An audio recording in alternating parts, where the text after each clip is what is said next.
देखिए, आज भारतीय राष्ट्रीय छात्र संगठन एनएसयूआई के कार्यालय में पत्रकार वार्ता आयोजित की जा रही है, जो कि बहुत सारे मुद्दों को लेकर ये पत्रकार वार्ता आज एनएसयूआई कार्यालय में आयोजित हो रही है।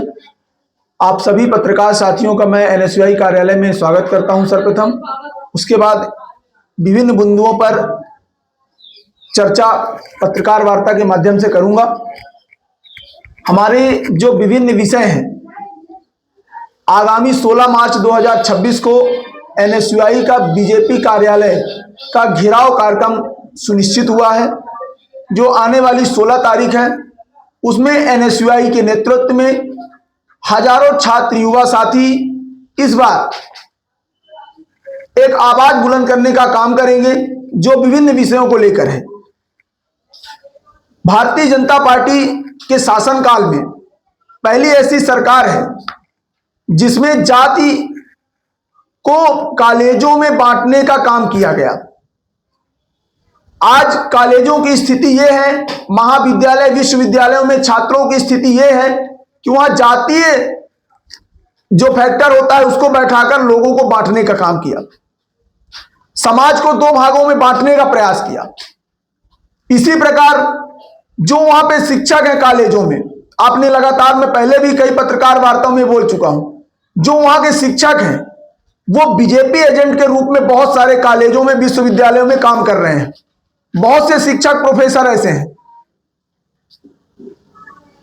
भारतीय जनता पार्टी लोगों का ध्यान भटकाने के लिए, जैसे आपका एफ-15 फाइल अभी आई, उस पर देश के प्रधानमंत्री के नाम के सहित देश के कई उद्योगपतियों का नाम आया, तो उस पर लोगों का ध्यान न जाए इसलिए इन्होंने यूजीसी एक्ट दे दिया। छात्रों में समानता का अधिकार देना चाहिए, तो इन्होंने छात्रों को आपस में लड़ाने का काम किया। अभी इसके पहले हम लोग कभी नहीं जानते थे कि ये कोई कुशवाहा है, ये कोई तिवारी है, ये कोई साकेत है, कोई गुप्ता है, लेकिन हमें समाज में बांटने का काम किया गया। इसी प्रकार अमेरिका से ट्रेड डील की गई, आपने सब लोगों ने सुना। निश्चित रूप से हमारे पीएम कॉम्प्रोमाइज कर चुके हैं। किसान विरोधी है जो नीति इन्होंने स्वीकार की है। युद्ध हमारा देश लड़ता है और इसका जब घोषणा करना होता है, सीज फायर करना होता है, तो ट्रंप जी आदेश देते हैं मोदी जी को। अभी वर्तमान में तेल खरीदने के लिए उन्होंने आदेश दिया है कि 1 महीने आप तेल खरीद सकते हैं रूस से। मतलब देश हमारा, नेतृत्व हमारे प्रधानमंत्री जी कर रहे हैं, लेकिन आदेश कहीं और से आ रहे हैं। तो मतलब पीएम हमारे कंप्रोमाइज कर चुके हैं।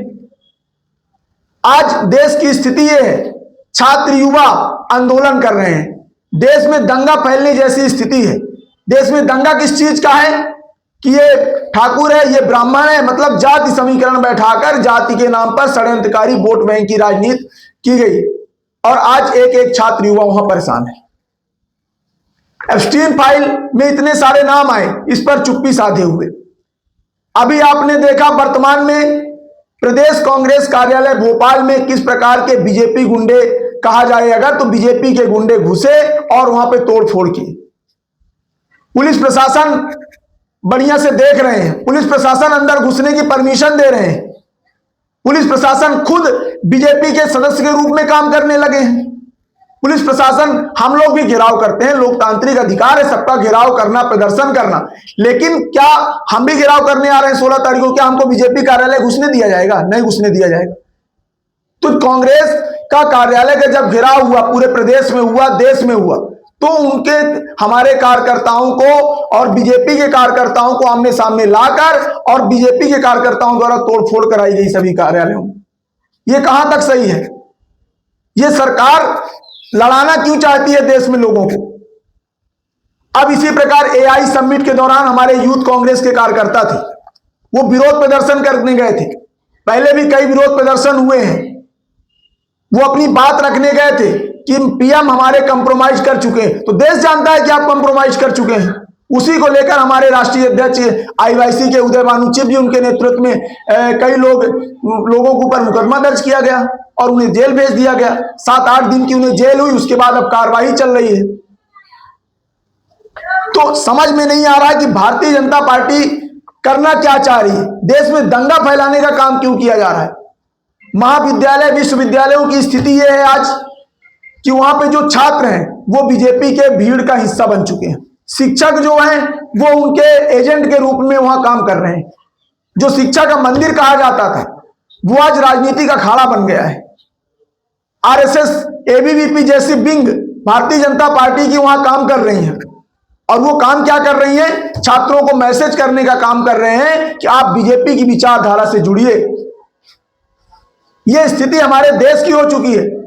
जो छात्र कभी ये नहीं जानता था कि हम कि कौन सी जात की हैं, कभी हम लोगों के दोस्तों में ये नहीं हुआ। भारतीय जनता पार्टी आज हम लोगों को लड़ा दी।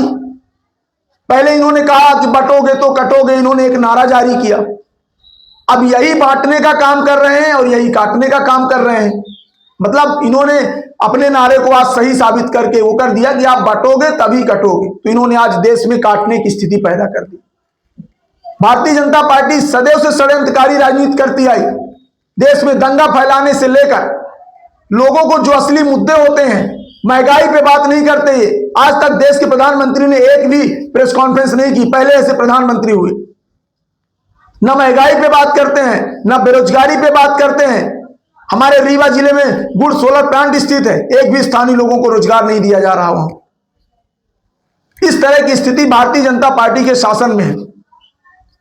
छात्र पेपर लीक से परेशान है, युवा रोजगार से परेशान है। इनको इससे मतलब नहीं है। इनको मतलब किस चीज से है कि देश में दंगा फैला दो तो कोई सवाल ना करेगा, दूसरे विषय में लोगों का ध्यान भटक जाएगा। केवल और केवल मुद्दा भटकाने की राजनीति कर रहे हैं। पीएम कंप्रोमाइज है हमारे। एआई समिट के दौरान जो हमारे कार्यकर्ता प्रदर्शन करने गए उनको जेल भेज दिए। ईडी, सीबीआई जो केंद्रीय एजेंसी है, जांच एजेंसी मानी जाती है, इनका दुरुपयोग कर किस प्रकार से काम करते हैं। अभी आपने देखा हमारे एक विधायक को शून्य कर दिया गया और जिसको जनता ने नकारा उसको इन्होंने विधायक घोषित कर दिया। पहली बार ऐसा सुनने में आया कोई चीज। हमारा मुद्दा यह है कि जिस प्रकार से भारतीय जनता पार्टी के शासन में हमें जाति के नाम पर लड़ाने और शिक्षण संस्थानों में जातिगत भेदभाव फैलाने का जो कार्य किया गया है, उसके विरोध में हम बीजेपी कार्यालय का घेराव करने जा रहे हैं। साथ में एप्स्टीन फाइल की जांच की मांग को लेकर हम घेराव करने जा रहे हैं। साथ में एआई समिट के दौरान जो हमारे कार्यकर्ताओं के ऊपर कार्रवाई की गई उसको वापस लेने के उसमें जा रहे हैं। इसी प्रकार से जो शिक्षक महाविद्यालय विश्वविद्यालयों में बीजेपी एजेंट के रूप में काम कर रहे हैं और वहां के छात्र जो बेचारे पढ़ने के लिए आते हैं उनको जो वहां के भर कर और बीजेपी के कार्यक्रमों का भीड़ का हिस्सा बनाया जाता है, उसका विरोध करने के लिए हम बीजेपी कार्यालय का घेराव करने जा रहे हैं। जो शिक्षकों को भारतीय जनता पार्टी पदाधिकारी बनाकर काम करवा रही है उसका विरोध करने के लिए हम बीजेपी कार्यालय का घेराव करने जा रहे हैं। बहुत सारे विषय हैं, उन्हीं सभी विषयों को लेकर आगामी 16 मार्च को हमारा ये विरोध प्रदर्शन किया जाएगा। और साथ में जो एनएसयूआई के हमारे एक एक कार्यकर्ता हैं, ये जो जातिगत समीकरण बैठाकर वोट बैंक की राजनीति की गई है, इसका हम लोग विरोध कर रहे हैं। और हम सब चाहते हैं कि समानता का अधिकार मिले, शिक्षा का सबको समानता मिले और आपस में दंगा फैलाने की राजनीति देश में बंद की जाए। इनको उन्होंने कहा 2 करोड़ रोजगार देंगे, कहां है 2 करोड़ रोजगार? हमारे रीवा में आप चले जाइए, गुड़ सोलर प्लांट में एक भी व्यक्ति ऐसा है क्या कोई जो रीवा का काम कर रहा हो प्रॉपर? सब बाहर से लोग हैं। तो स्थानीय लोगों को ना तो रोजगार दिया जा रहा। बेरोजगारी का संकट है। महंगाई की स्थिति किस प्रकार है? पहले होता था एक समय कि जेब में पैसे लेके जाते थे और बोरी भर सामान लाते थे। आज बोरी में पैसे लेके जाते हैं और जेब में सामान लेके आते हैं। ये भारतीय जनता पार्टी की सरकार की स्थिति। देश में असली मुद्दों को ध्यान भटकाने को लेकर उसके अलावा भारतीय जनता पार्टी किसी प्रकार का काम नहीं कर रही है। एप्स्टीन फाइल में जो हमारे प्रधानमंत्री का नाम आया है उसकी जांच हो, जो 2 पतियों के नाम आए हैं अडानी अंबानी जो इनके प्रिय मित्र हैं, इनकी जांच हो, इस पर कार्रवाई हो। इन्हीं सभी मांगों को लेकर हम बीजेपी कार्यालय का घेराव करने जा रहे हैं। संविधान के साथ लगातार छेड़छाड़ किया जा रहा है। लोकतांत्रिक जो होते थे, जनता की आवाज उठाते थे लोग, तो उन्हें सहयोग किया जाता था। आज उनकी आवाज को दबाने के लिए झूठे मुकदमे दर्ज किए जाते हैं, उनके ऊपर लाठीचार्ज की जाती है, उन्हें जेल भेजने का काम किया जाता है। जनता की आवाज को दबाने का काम किया जा रहा है। पीएम कंप्रोमाइज्ड है। उन्होंने किसानों के साथ गलत किया है। किसान पहले अपना गेहूं सही मूल्य में बेचता था, अब 10 रुपए जब हमारा भारत खरीदेगा तो हमारे किसान कहां गेहूं बेचने जाएंगे? तो इन्हीं सभी मामलों को लेकर भारतीय जनता पार्टी की षड्यंत्रकारी राजनीति और छात्र युवाओं में जो एक दंगा फैलाने की राजनीति की गई जाति के नाम पर, उसी को लेकर हम विरोध प्रदर्शन करने जा रहे हैं। 16 तारीख को हजारों की तादाद में हमारे छात्र युवा साथी सम्मिलित हो गए। और मैं इस पत्रकार वार्ता के माध्यम से अपने सभी छात्र युवा साथियों से भी अपील करता हूं कि आइए इस लोकतंत्र विरोधी सरकार, संविधान विरोधी सरकार को हम लोग इस बार जवाब देने के लिए तैयार होते हैं।